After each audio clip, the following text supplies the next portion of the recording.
Okay, we call it diamond drilling or a diamond drill, but we're not drilling for diamonds. This is a drill bit.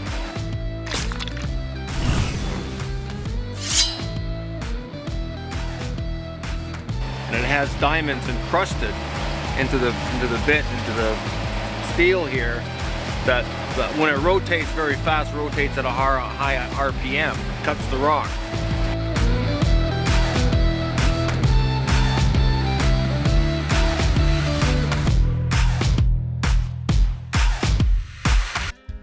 Ontario's many highways have led our whole team from Bracebridge, Guelph, and Ottawa to Kirkland Lake for the 2024 winter drill program. The drill is turning, and the hunt for treasure has officially begun.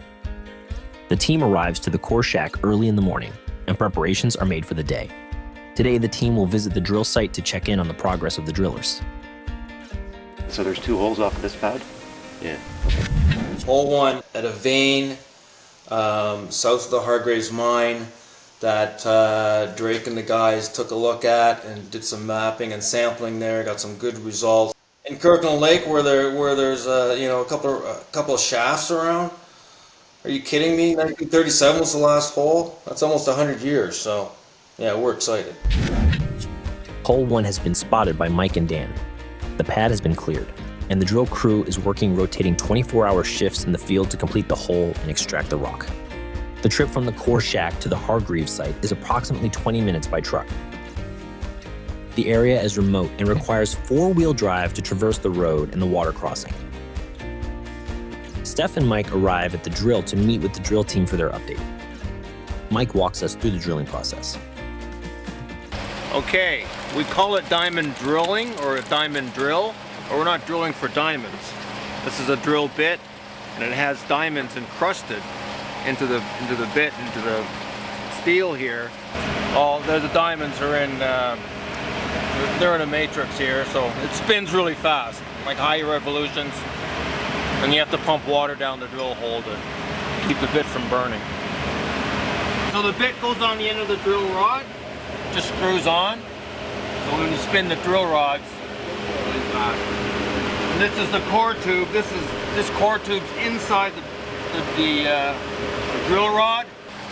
So when the drill bit is spinning, you can see there's the core, and the core gets fed up into the core tube that's above this thing.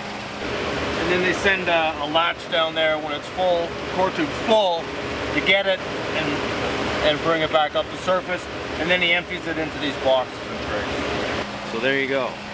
That's diamond drilling. And we're not drilling for diamonds, diamond drill bit.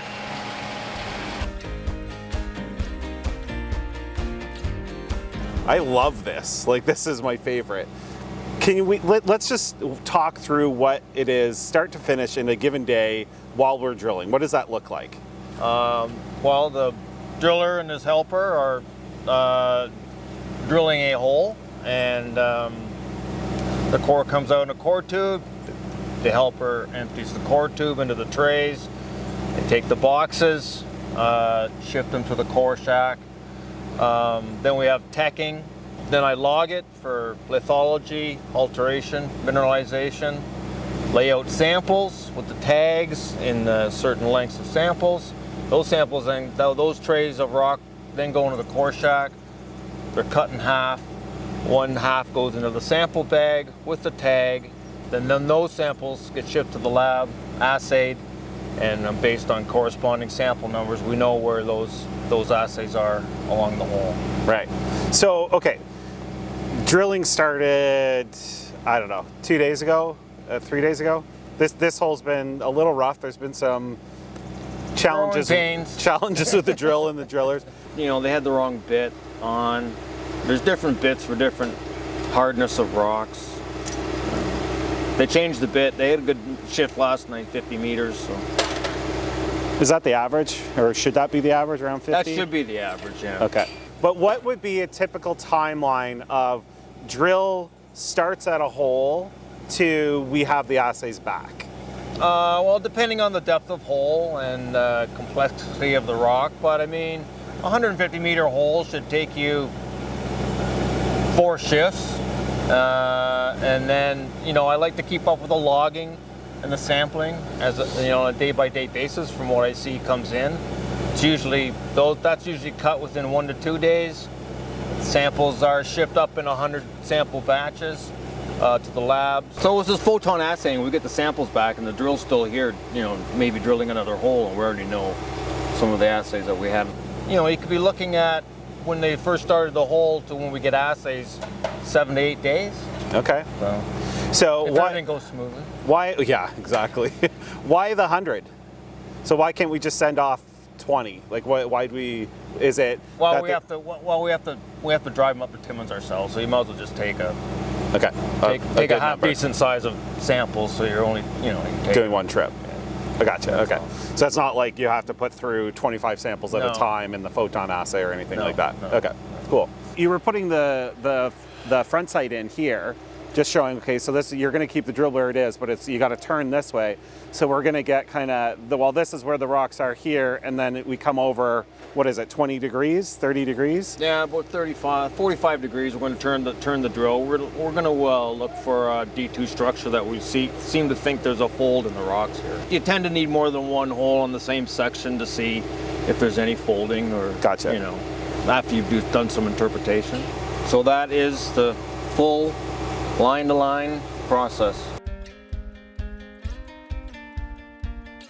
Just up the road from the drill site lies the historic workings of the Hargreaves mine from the 1930s. Mike and Stef discuss the mine and surrounding area as well as the prospects for new discovery. So the team came here in the summer. There's obviously evidence of old workings. There's an old trench, probably from the 30s or 40s. That's the Hargreaves shaft.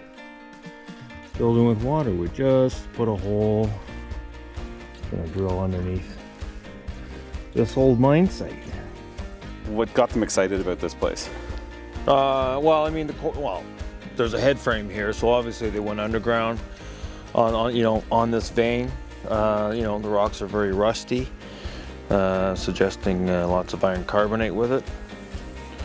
But this wasn't actually the spot where they got most excited, eh? No, not really. I mean, they got excited. They saw lots of better alteration and foliation and alteration down in that part of the property. So which hasn't been drilled. And that's where we're drilling right now. Yeah, which hasn't been drilled since 1937.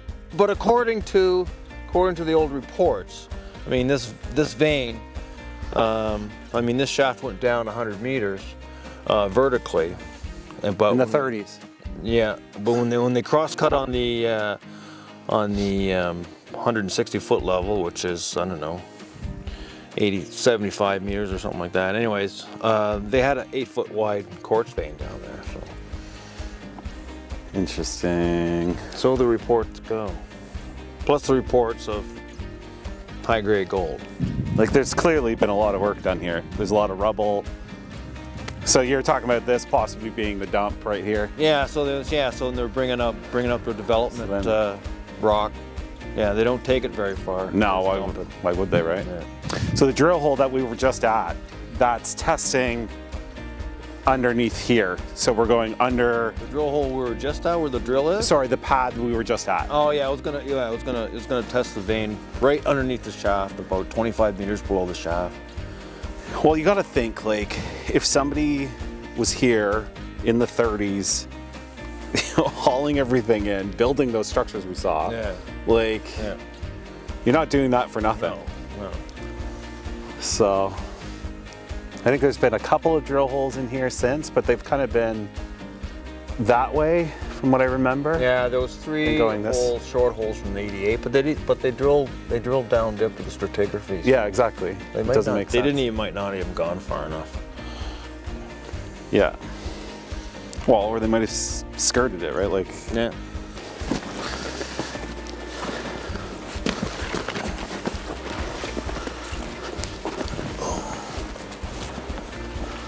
Mike and Stef catch up with one of the drillers to discuss the location for hole number 3. Pascal. Yeah. How's it going? The last setup is soft. Oh yeah, it is soft in there, eh? Ah yes, but the third setup is okay, it's in the wood. Yeah. The last setup is too mucky. The side of the trail. Yeah. Very, very soft. All right, let me look. Yeah, good. I'll look at that again.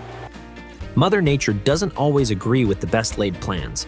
Luckily, this isn't Mike's first rodeo. It's too muddy.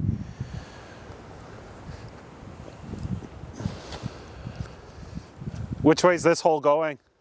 Right underneath the shaft, so.